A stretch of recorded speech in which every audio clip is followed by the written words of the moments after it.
दिल्ली का काला बंदर एक बहुत ही खतरनाक प्राणी था जो 2001 के बीच में दिल्ली और इसके आसपास के राज्य में रात के समय नजर आता था। मई 2001 के बीच में रात के समय एक काले रंग का भयानक प्राणी प्रकट होते ही लोगों पर हमला कर देता था। इसे देखने वाले इसके बारे में इसकी लंबाई 4 फीट, सारे बदन में काले घने बाल, चेहरा हेलमेट से ढका हुआ, लाल आंखें कुछ इस प्रकार बताते हैं। इस अजीब से साय को नाम दिया गया था काला बंदर। लेकिन आज तक यह कोई नहीं जान पाया कि वह काला बंदर कैसा था। पुलिस ने दावा किया था कि उसने काले बंदर को पकड़ लिया है, लेकिन कब और कैसे कोई नहीं जानता। इस बंदर की वजह से 3 लोगों की जान गई थी और कुछ दर्जन भर लोग घायल हो गए थे। कुछ लोग बताते थे कि यह आधा इंसान जैसा था और आधा जानवरों जैसा दिखता था, और लोग तो ऐसा बोलने लगे थे कि यह पाकिस्तान का भेजा आतंक है। यह काला बंदर छतों के रास्तों से आता था और वहीं से कूदता हुआ गायब हो जाता था। इसके डर की वजह से कई लोग तो छतों से ही कूद जाते थे। यह अक्सर उन्हीं गरीब इलाकों में आता था जहां लोग छतों पर सोते थे।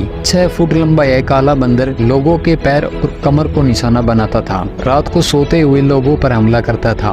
पुलिस ने जो स्केच बनाया था और लोगों ने जो बताया था उसके अंदर भी काफी मतभेद थे। पुलिस के अनुसार वह कुछ 6 फीट का था और काला कोट पहनता था, जबकि लोगों का मानना था कि उसकी आंखें चमकती थी और हेलमेट भी लगाता था। वैसे काले बंदर को इतना ज्यादा बड़ा बनाने वाला मीडिया ही था जो 2400 घंटे काले बंदर की खबरें पेश कर रहा था। मंकी मैन का कोट दिल्ली के उन इलाकों में था जो गरीब थे और जहां लोग छतों पर सोते थे। कुछ लोग इसे हिंदू देवताओं का रूप भी मानते थे और लोगों के अनुसार भगवान उन्हीं पर हमला कर रहे थे जो लोग गलत थे और पाप करते थे। आखिर में दिल्ली पुलिस यह दावा करती है कि उसने काले बंदर को पकड़ लिया है और मीडिया के साथ मिलकर लोगों के दिलों से काले बंदर का डर निकाला जाता है। लेकिन दिल्ली पुलिस की कई स्तर की जांच के बाद यह बात निकलकर सामने आई थी कि मंकी मैन जैसा कोई आदमी या जानवर नहीं है, यह लोगों की महज दिमागी उपज है। मंकी मैन का आतंक दिल्ली में यमुना पार के इलाकों से शुरू हुआ था। उस वक्त इस मामले पर बारीकी से निगाह रखने वाले नई दिल्ली रेंज के joint police commissioner retired IPS Suresh Rai ने NBT को बताया कि हर रोज हमें मंकी मैन से घायल करने की कॉल मिलती थी। शुरुआत में लगा कि यह मामला 1-2 दिन में थम जाएगा, लेकिन उस वक्त मोबाइल फोन और सोशल मीडिया के न होने के बावजूद यह अफवाह दिल्ली में दिनों दिन आग की तरह फैलती गई। हमने तय किया कि इन सभी का मेडिकल कराया जाएगा ताकि कम से कम हमें यह पता लग सके कि क्या इन्हें जानवर से काटा गया है।